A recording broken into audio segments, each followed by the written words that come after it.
यो त अर्ग्यानिक मह हो है। अनि आज निकालेको ल है अर्ग्यानिक मह। हेरौँ है अब कति रहेछ।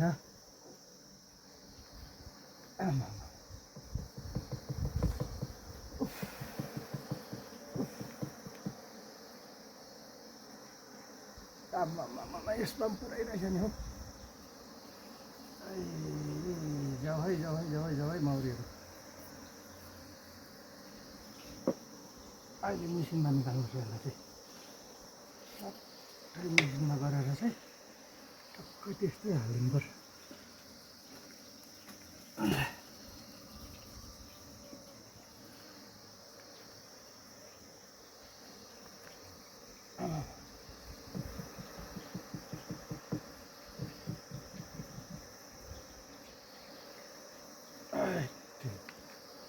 पाकेछ मजाले सिल भएको रहेछ।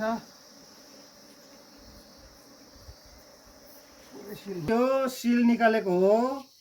यसरी सिल प्याक भएको हनी चाहिँ एकदमै तपाईँले 10 वर्ष 5 वर्ष कति वर्ष राख्दा पनि यो चाहिँ नबिग्रिने। यसलाई चाहिँ जति राख्दा पनि हुन्छ। स्टोर गरेर राखेर बिस्तारै बिस्तारै खान्छु भन्दा पनि भयो। यो फेरि त्यही माथि अर्ग्यानिक हो। अब हाम्रो त पहाडमा यस्तै हुन्छ। अब मधेसको प्लेन साइडको त त्यो तोरीको त होइन यो। यो त जङ्गलको एकदम जडीबुट्टी किसिम बोकेर ल्याएको छ यो मह मौरीले। त्यसले गर्दाखेरि तपाईँहरूलाई पनि चाहियो भने सम्पर्क पनि गर्न सक्नुहुन्छ। अन्त म पनि अझै पनि सिक्दैछु, पुरै त जानेको छुइनँ। यो भर्खर फर्स्ट टाइम मैले पनि यो यस्तो हुँदो रहेछ भनेर हेर्दैछु गर्दैछु। तपाईँहरूलाई पनि मन परेको छ भने यसरी नै सिक्नुहोस् गर्नुहोस्। मजा हुँदो रहेछ, राम्रो लाग्यो। हनी पनि राम्रै आयो। त्यसले गर्दाखेरि अब मेरो त अब 25-26 डुँड छ। अझै निकाल्नु पर्ने धेरै छ। त्यसले गर्दाखेरि तपाईँहरूले कसैलाई चाहिएको छ भने सम्पर्क गर्न सक्नुहुन्छ। पछि तपाईँहरूले अब कमेन्टतिर लेखेर सम्पर्क गर्नु चाहनुहुन्छ भने म फोन नम्बर पनि हालिदिउँला। यसमा युट्युबमै हालिदिन्छु फोन नम्बरहरू। तपाईँहरूले अब त्यति बेला सम्पर्क गर्न सक्नुहुन्छ मसँग। यस्तो है अब यो गरेपछि चाहिँ तपाईँको अहिले मेसिनमा हाल्दाखेरि चाहिँ सजिलो भइहाल्छ। यो खोस्टा चाहिँ रेडी नै छ। त्यसले गर्दाखेरि चाहिँ आम्मामा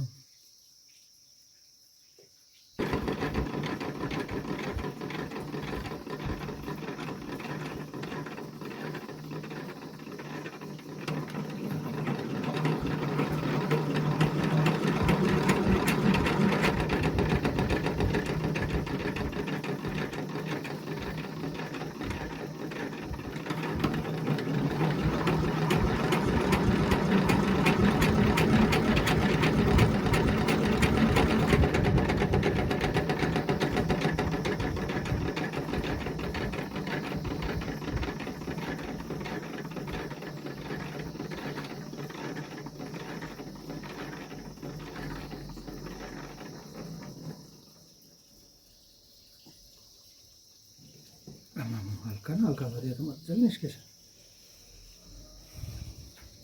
यसको त कि।